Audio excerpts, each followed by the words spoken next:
उफ, आज तो बहुत गर्मी थी, शुक्र है घर में लाइट है। अब आप बुत बन के क्यों खड़े हैं? बैठ जाएं।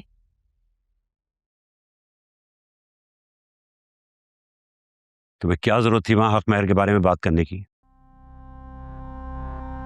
तुम्हें शर्म नहीं है ये सब कहते हुए वहां पे? आप तो ऐसे गुस्सा कर रहे हैं जैसे उन्होंने मेरी बात को सर आंखों पर ले लिया हो। फिर भी जरूरत क्या थी ये कहने की? ये बात जो है ना, आपको करनी चाहिए थी, मगर आपको तो परवाह ही नहीं है। लेकिन मैं माँ हूं, मैं इसी की सिक्योरिटी की बात कर रही थी।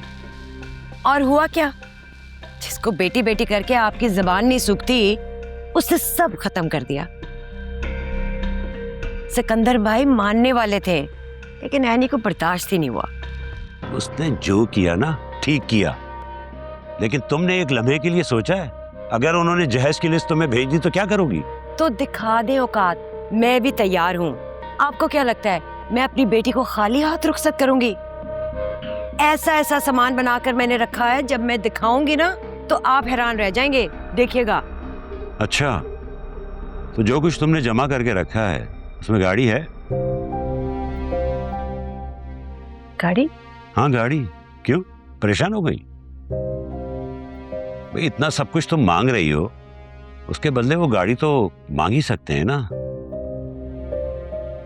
भाई वो ये कह सकते हैं ना हम ये सब कुछ कर रहे हैं, आप गाड़ी का बंदोबस्त करें। क्या होगा फिर?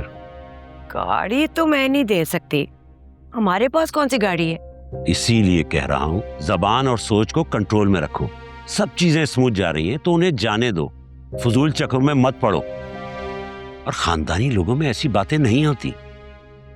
और वैसे भी मुझे यकीन है कि मेरी बेटी को वहां कोई कमी नहीं होगी। हाँ ठीक है, मैं भी तो यही चाहती हूँ कि हमारी निदा वहाँ खुश रहे। निदा बेटा, तुम्हें जब मौका मिले ना तो बातों बातों में आदिल के दिमाग में डाल देना कि तुम्हें अलग घर चाहिए, और साफ साफ बोल देना कि तुम्हारा बाकी सबके साथ गुजारा नहीं है। ये क्या कह रही हो किश्वर?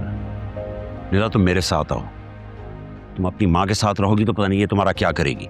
चलो। अरे अरे सुने तो सही, ना सुने मेरी बात।